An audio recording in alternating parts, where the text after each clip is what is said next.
If you want to be prepared for what's coming in the future, then listen to this.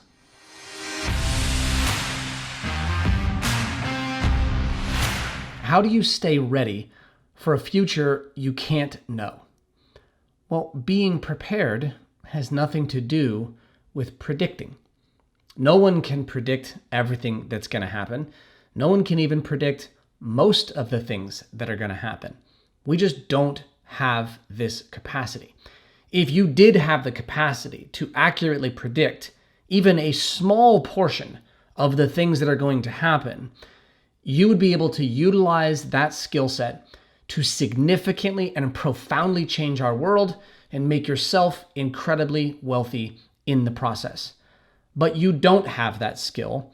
And so all you are left with, like me and everyone, is preparing yourself for a future that you can't accurately predict.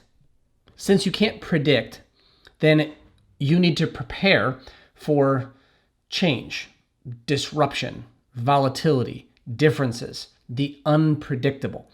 And as you prepare for those things, when things go smoothly for a while, because they do and they will, then you know that you are ready and you can confidently go forward as things are smooth, knowing that when they change, you will be ready.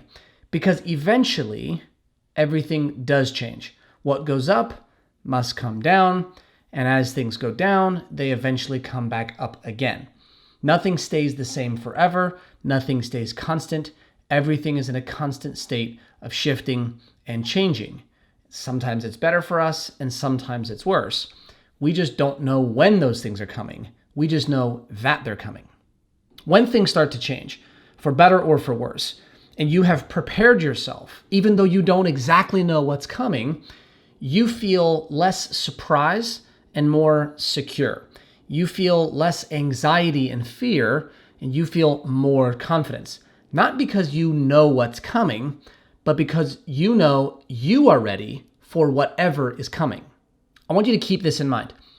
Basic preparation, even advanced preparation, does not require accurate prediction. Let me give you some examples of where I see this showing up and the value it brings to our lives. I don't need to know exactly who is going to get sick in my family, and mortally sick, like a cancer or something like that. I don't need to know who that's going to be and when that's going to show up to prepare for that showing up somewhere in my family. With me, my wife, my kids, my immediate family, my extended family, one of my close friends, one of my teammates or colleagues. I can prepare for something like that without feeling a need to predict who that's going to happen to and when it's going to show up. That's much better than being surprised when I eventually, at some point in my lifetime, receive that phone call. I don't need to predict exactly when my flight is going to get delayed to anticipate and prepare for what to do when my flights get delayed.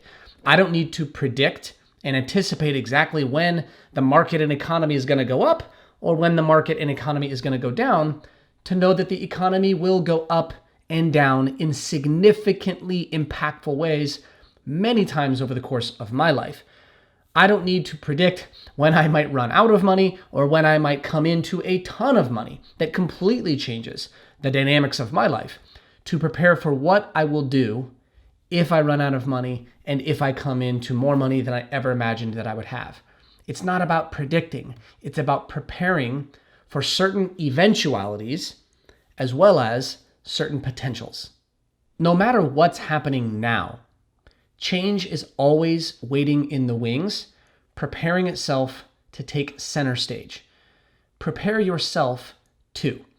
The way I like to do this, to prepare and train myself, and you can try this out, is I like to think of any scenario that I'm in or any scenario I envision. I'll oftentimes use a scenario I see somebody else going through that I've either never been through or never been through like that. And I will, in my head, mentally rehearse the different ways that scenario might show up or play out in my own life without trying to predict or anticipate exactly when it would show up, but run through in my head, if I went through that, when I go through that, what might that look like? What might I do? That's number one. The second thing you can do to train yourself is anytime you are entering into a scenario where maybe you have some high degrees of confidence and optimism, or maybe you have some high degrees of pessimism and you're skeptical or even anxious and fearful, run through a 5-point scale of potential scenarios that would play out. Scenario on one end of the scale, right? So it's literally going from one end of the scale to other on 5 different types of scenarios, ranging from the ideal to the absolute worst. And on this 5-point scale, right, on the top end, you have the 5, which is the best possible scenario, and run through what would I do in that case? And then run through a pretty good scenario, which would be like a 4. Then run through what would be a scenario where a bunch of stuff happened, but nothing much changed. That would be a 3. Then run through a scenario where things got slightly worse for you, which would be a 2.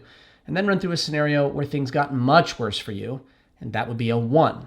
Now what you do is, rather than trying to predict the future, which again, we can't, we can look and prepare mentally and emotionally, and maybe even strategically and tactically at certain times, for 5 different types of scenarios. Now, you're not going to do this for really minor things, but you might do this real time when a flight gets delayed, or when you are late to a client meeting, or when you are running through the rehearsal of the scenario when you're about to have a difficult conversation with somebody and you're afraid it's not going to go well, or you're going through a conversation that you expect to go well, but you remind yourself that there's a chance it might not be received the way you want. And you can run through a quick scenario in your head of this 5-point scale of the ideal all the way down to the worst, and you can be prepared for a range of scenarios just so you're not surprised when one of them happens, especially if it was one that you didn't think was going to happen. And then obviously you can scale this up to dealing with the really difficult things. Like, what if you ran out of money and you lost your job and you had to go work at a job or in a kind of working environment that you never in your life thought you would have to do to make ends meet, provide for yourself, and provide for your family?